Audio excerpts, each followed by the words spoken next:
మొన్న మా నాయకుడు ఏబిఎన్ ఛానల్ దగ్గర హైదరాబాద్కు వెళ్ళిన వాళ్ళలో ప్రధానమైన కంపోజిషన్ నాకు తెలిసి 30-40 మంది చెప్పుకోదగ్గ అంటే ధర్మాగ్రహాన్ని వ్యక్తం చేయడం, ఒక నిరసన అత్యంత శాంతియుతంగా చేయడం, ఏది అంత లీడర్లుగా ఉండి ఒక్కొక్కరు దశాబ్దాల తరబడి సీనియర్ మంత్రులు ఉన్నారు, అందులో చాలా సీనియర్లు విశ్వరూప్ లాంటి వాళ్ళు ఉన్నారు. అంతకుముందు ఇదిగా చేశారు రామసుబ్బారెడ్డి గారు, ఎమ్మెల్సీ గారు, అప్పుడు టీడీపీ హయాంలో అప్పుడు మినిస్టర్గా చేశారు. తర్వాత సీనియర్ ఎమ్మెల్సీ అలాంటి వాళ్ళు ఉన్నారు. గడికోట శ్రీకాంత్ రెడ్డి ఉన్నారు.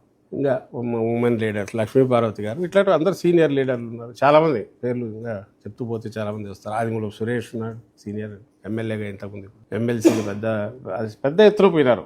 అంత పెద్ద ఎత్తున నాయకత్వం, ఒక పార్టీ నాయకత్వం వెళ్ళి ఒక మీడియా హౌస్ దగ్గర ప్రొటెస్ట్ చేయడము rarest of the rare things. Democratic పద్ధతిలో శాంతియుతంగా నిరసన తెలియజేయడం, అలాగే చిన్నపాటి ఇది లేకుండా అక్కడ ఉపన్యాసాలు ఇచ్చి స్లోగన్స్ ఇచ్చేసి ఒక గంట పాటు, ఎందుకంటే ప్రపంచానికి తెలియాలి ఏమన్నాడు ఈ వ్యక్తి అనేది తెలియాలి కాబట్టి నిరసన తెలియజేయడము ఫస్ట్ టైం నాకు తెలిసి ఇంత శాంతియుతంగా. ఎక్కడ ఆవేశము ఎక్కువ దీనికి పోలేదు. ఆవేశం వచ్చింది ఇంట్లో భార్యలను వాళ్ళను తీసుకెళ్లి ఏమంటారు, జగన్మోహన్ రెడ్డి చెప్తే పిల్లలను భార్యలను చెల్లెళ్ళగా కన్సిడర్ చేసి పెళ్లిళ్ళు కూడా చేస్తారంటే అది నథింగ్ బట్ ఇంకా క్రూడ్గా చెప్పాలంటే తారుస్తారనే మాటలో మాట్లాడిన ఆ వ్యక్తి పైగా అతను గుర్తించినాడనేది కూడా తెలుస్తోంది. ఎందుకంటే వచ్చిన తర్వాత మార్నింగ్ లేచేసరికి పేపర్లో కనరాలేదు, న్యూస్ పేపర్లో మళ్ళీ దాన్ని తీసేశాడు. అంటే బహుశా తను కూడా నేను ఎక్కువ పోయానని గుర్తించినట్టున్నాడు. ఆలస్యమైంది, అప్పటికి వచ్చేసింది అది బయట, నా ఛానల్లో వచ్చేసింది. మరి దానికి నిరసన తెలియజేయాలన్నా వద్దా? దాని మీద ఇంకా ఆశ్చర్యకరమైన విషయం,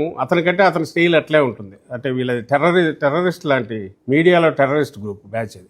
టార్గెటెడ్గా కొట్టాలంటే వాళ్ళు ఇంకా ఏ రకంగా పోతారనేది అక్కడే నేర్చుకోవాలి. అది అందరి చేత కాదు. దానికంటే వింతగొల్పే విషయం, చంద్రబాబు నాయుడు గారు, పవన్ కళ్యాణ్ గారు, వాళ్ళ చంద్రబాబు నాయుడు గారి కొడుకు లోకేష్, వాళ్ళు ఒక్కొక్కరు ఐ థింక్ ఆర్టికల్ రాసినట్టున్నారు ట్వీట్ల రూపంలో, వ్యాసాలే. వాళ్ళు అసలు ఎంత దాడి దుర్మార్గం ఫస్ట్ది. ఆశ్చర్యం. దీని దాడి అంటారేమో, ఎట్లా అంటారో నాకు తెలియదు. అందరూ చూసినారు, మీరు మీడియాతో సహా చూశారు. ఎవరి మీద దాడి చేశారు, ఎవరిని కొట్టారు, అదే అంతా అద్దాల ఇదే.